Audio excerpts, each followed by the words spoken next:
Praise the Lord. நம்ம வந்து இன்னைக்கு டீட்டெயிலா பார்க்க போறது வந்து புனித ஆக்னஸ் அம்மான்னு சொல்லக்கூடிய அந்த ஒரு புனிதை. அவர் வந்து 12, 13 வயதுலலாமே வந்து இறக்குறாங்க. அவங்க வந்து 291ஆம் ஆண்டு வந்து பிறக்குறாங்க. ஒரு பெரிய அரச குடும்பத்தில பிறக்குறாங்க. மிக மிக அழகான ஒரு பெண்மணி, மிக அழகான ஒரு குழந்தை ஆக்சுவலா இப்ப சொல்லணும்னா. ஏன்னா அடாலசென்ட் ஏஜ் தான் அந்த 12, 13 இயர்ஸ் ஓல்டுலாம். ஸோ அந்த குழந்தை வந்து அழகா வளர்ந்துன்னு வருது. அந்த நேரத்தில வந்து வேத கலாபனை ஏற்படுது. வேத கலாபனை ஏற்படும்போது வந்து இவங்க குடும்பம் ரொம்ப விசுவாசமான குடும்பன்றதுனால, ஒரு சின்ன வயசுலேருந்தே தன்னுடைய கற்பை வந்து ஆண்டவருக்கு ஒப்புக் கொடுக்கணுன்ற எண்ணத்தோட வாழ்ந்துன்னு இருக்காரு. இவரு வேற எந்த சிந்தனையும் இல்லாம இறை சிந்தனையில் மட்டுமே வாழ்ந்துன்னு இருக்கிறாரு. இந்த நேரத்தில அந்த டைக்ளோஷியன்ற அரசன் வந்து அவர பார்க்குறான். அவர பார்த்து வந்து அவரு மேல ஆசைப்படுறான். அவங்க அதே மாரி இன்னொரு அரசனோட மகனும் வந்து ஆசைப்படுறான். அந்த மாரி நெறைய பேரு அவங்கள விரும்புறாங்க. ஆனா இவங்க வந்து அதெல்லாம் வந்து வெறுத்து தள்ளுறாங்க. ஃபைனலா வந்து அவங்க ரொம்ப இரிட்டேட் ஆகி, கோவப்பட்டு என்ன பண்றதுன்னு தெரியாம, இவங்கள அரெஸ்ட் பண்ணி, இவங்கள படாத கொடுமைகள படுத்தியிருக்கிறாங்க. பல நாட்கள் சிறையில உணவில்லாம இருந்திருக்கிறாங்க. இவங்கள உடம்பு முழுசும் வந்து துணியெல்லாம் ரிமூவ் பண்ணி நேக்கடா ரோட்ல இழுத்துன்னு போயிருக்காங்க. அந்த மாரி இழுத்துன்னு போற நேரத்தில அவங்க ஜெபம் பண்ணதோட பலனா வந்து இவங்க முடி நீட்டா வளர்ந்து அவங்களோட அந்த அம்மனத்த மறைக்குது. அது ஒரு மிகப்பெரிய புதுமையா கருதப்படுது. அதுக்கு அடுத்தது வந்து இவங்க வந்து அந்த மாரி இழுத்து சொல்லி அடிச்சு துன்புறுத்தப்பட்டு கடைசியில வந்து தலையால வெட்டப்படுறாங்க. அது வெட்டப்படுறதுக்கு முன்னாடி இவங்கள வந்து அந்த அரசன் வந்து ஒரு பெரிய நெறைய மரக்கட்டைகள அடுக்கி அது மேல நிக்க வச்சு எரிக்க விடுறான். ஆனா அந்த அந்த நெருப்பு வந்து ஒண்ணுமே அவங்கள பண்ணல. அந்த நெருப்பு காயங்கள் எதுவுமே அவங்கள தாக்காததுனால வந்து அவங்களோட அந்த வேதனை எல்லாமே மறையுது.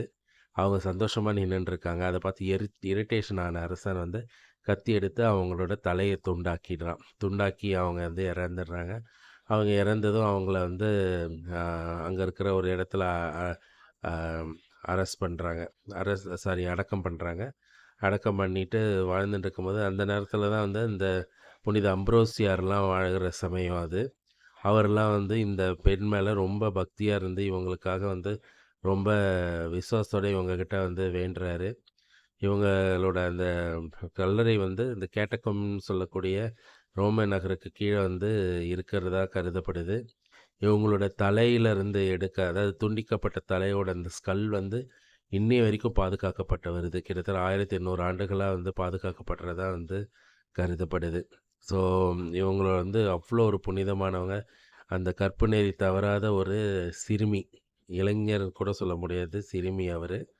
அவரோட வ பொ அவரோட வாழ்க்கைய வந்து ஃபாலோ பண்ணி, நாமும் வந்து அவர போல புனிதராகறதுக்கு வந்து முயற்சி பண்ணுவோம்.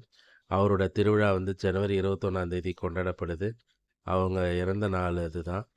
ஸோ இவங்கள வந்து எல்லா சர்ச்சும் ஏத்துக்கிறாங்க. அதாவது கேத்தலிக் சர்ச்சும் புனிதையா ஏத்துக்குது. ஆர்த்தடாக்ஸ் சர்ச்சும் வந்து ஏத்துக்குது. ஈஸ்டர்ன் ஆர்த்தடாக்ஸ் சர்ச்சும் வந்து இவங்கள வந்து புதுமையா ம இது பண்ணிக்குது. அப்புறம் வந்து ஆங்கிலிக்கன் கம்யூனியன் சொல்லக்கூடியவங்க, லூத்தரன் சர்ச் பீப்பிள் கூட இவங்கள புனிதரா வந்து எடுத்துக்கிறாங்க.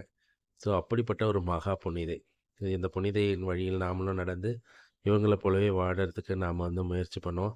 இவங்களோட படங்கள் எப்படி இருக்கும்னா, இவங்க கையில எப்போதும் வந்து ஒரு ஆட்டுக்குட்டி இருக்கிற மாதிரி வந்து ஒரு படம் வரையப்பட்டிருக்கும். அவங்களோட லாங் ஹேர் அவங்க வந்து அம்மனமா இழுத்துச் செல்லப்படும்போது, அவங்களோட அந்த நீண்ட முடி தான் வந்து அவங்கள கவர் பண்ணுது. அதனால அந்த படங்கள்ல எல்லாமே வந்து அவங்களுக்கு நீண்ட முடி இருக்கிற மாரியும், அவங்க கையில ஒரு ஆட்டுக்குட்டி இருக்கிற மாரியும் வந்து காட்டப்படுது. ஸோ உலகம் முழுதும் பல நாடுகள்ல இவங்க கோயில் இருக்கு. அவங்களோட தலையில இருந்து எடுக்கப்பட்ட அந்த ஸ்கல் வந்து இன்னைக்கு வரைக்கும் வந்து பாதுகாக்கப்பட்டு வருது. Praise the Lord.